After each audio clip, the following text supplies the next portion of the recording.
What's up, guy and girl players of World of Warcraft? This is Tarou, aka Tarou, and in this video I'm going to show you a basic overview of the second boss in Icecrown Citadel, Lady Deathwhisper. For the free complete guide and many others, go to TarouWowGuides.com. The second fight in Icecrown Citadel is with Lady Deathwhisper. I wonder if her and Kel'Thuzad ever hooked up. Looks like he was rejected again. Yeah, he wasn't prepared. I see what you did there. Wow, guess not. Anyway, Lady Deathwhisper requires 2 tanks and 2 to 3 healers depending on their class, skill, and gear. The encounter has 2 phases. The first phase's main objective is to take out her mana shield, which requires around 3.3 million damage. During this phase, she cannot be tanked. Instead, she will cast a Shadow Bolt on any random raid member, dealing around 9k damage. She will also be throwing out death and decays everywhere. It ticks for about 4k damage a second, so you want to move out of it as quickly as possible. Since most of the damage in phase 1 is shadow, some sort of resistance buff is helpful. The key to owning this phase is a proper balance of DPS on adds and the boss. Too much on the boss and you're overrun with adds. It's best to have all melee on adds until there is none out. At that time they can get on the boss. Range should primarily stay on the boss while helping out with adds when need be. The primary job of tanks in phase 1 is to pick up adds on each side.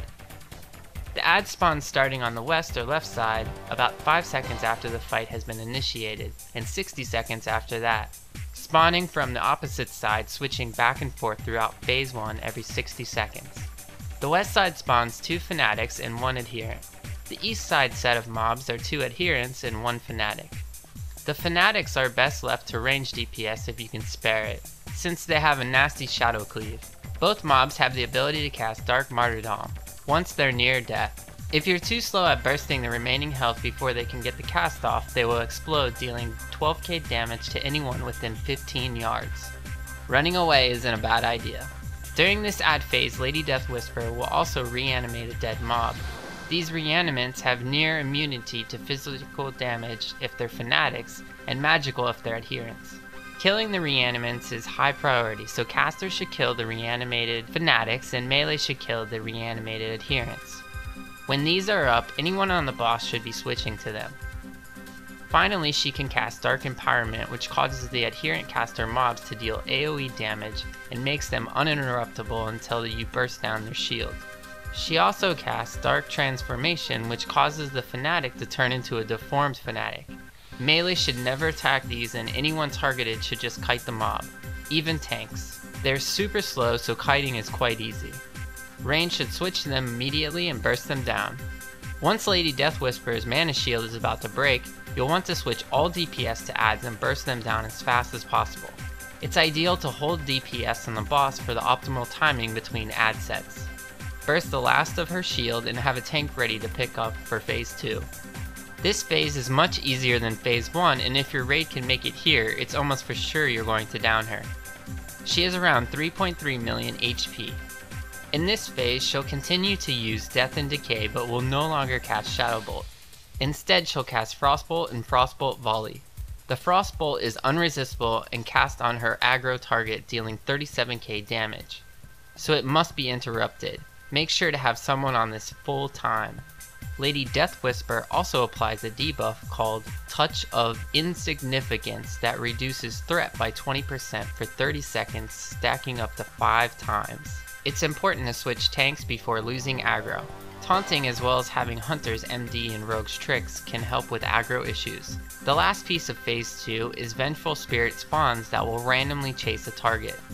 If they catch you, they do about 16k damage, and this damage is AoE dealt to targets around you. This can be healed through, but if a Frostbolt Volley immediately comes, you probably won't survive, as we learned in the beginning of this phase with me getting owned. So here's a recap.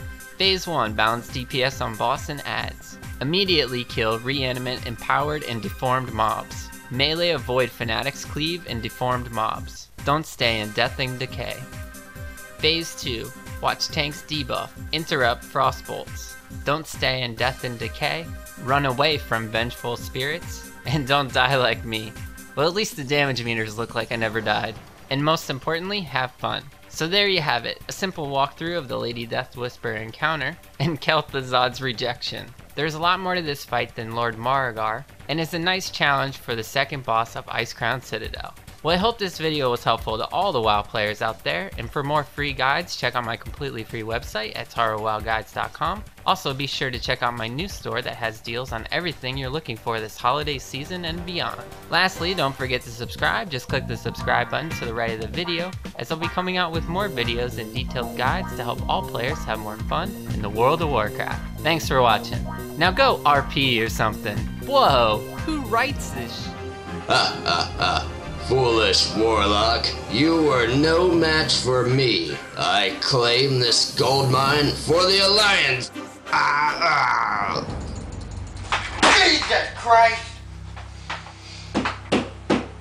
Eugene, you watch your mouth! Mom, make me a drink!